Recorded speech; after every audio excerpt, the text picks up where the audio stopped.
Have you ever wondered why a radio tunes into a specific station? It is all about resonance. In a series LCR circuit, resonance occurs when the circuit responds most strongly to a specific frequency, allowing maximum current to flow through the components. At the heart of resonance is the exchange of energy. The capacitor stores energy in its electric field, while the inductor stores it in its magnetic field. When these two exchange energy perfectly, the circuit reaches a state of natural vibration. To understand resonance, we must look at impedance, the total opposition to current. It depends on resistance, inductive reactance, and capacitive reactance. Our goal is to find the point where these reactances cancel each other out entirely. Resonance occurs specifically when the inductive reactance equals the capacitive reactance. At this unique frequency, the two opposing effects neutralize one another, leaving only the resistor to limit the flow of current in the series loop. By solving the equality, we derive the resonant frequency formula. This value depends solely on the inductance and capacitance. Changing either component will shift the frequency at which the circuit perfectly resonates with the incoming signal. At resonance, the impedance of the circuit is at its absolute minimum and is equal to the resistance. Because the opposition is at its lowest, the circuit becomes a pass-through for energy at this specific frequency. Since impedance is minimized, the current reaches its maximum peak. This is why your radio becomes loud and clear when tuned to the right station. The circuit is allowing the maximum signal strength to pass through. Not all resonance is the same. Some circuits have a very sharp peak, while others are broad.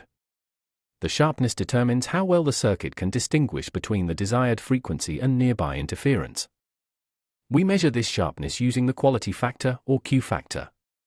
It is the ratio of the reactance to the resistance. A higher Q means less energy is lost to heat in the resistor relative to the energy stored.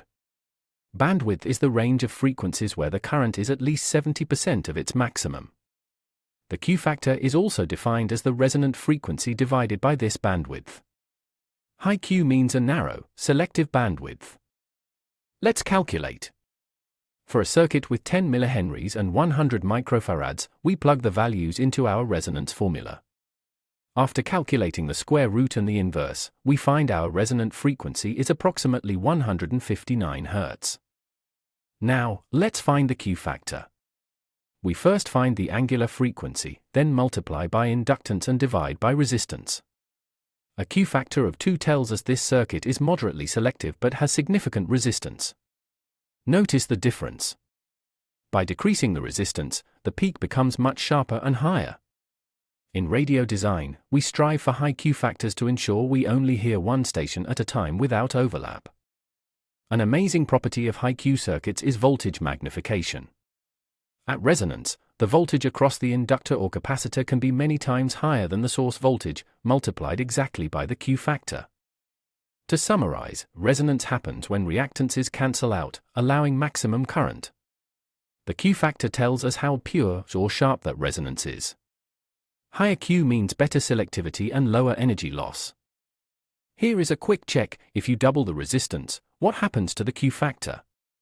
Since Q is inversely proportional to R, the Q factor will be halved, making the resonance curve twice as wide and less sharp.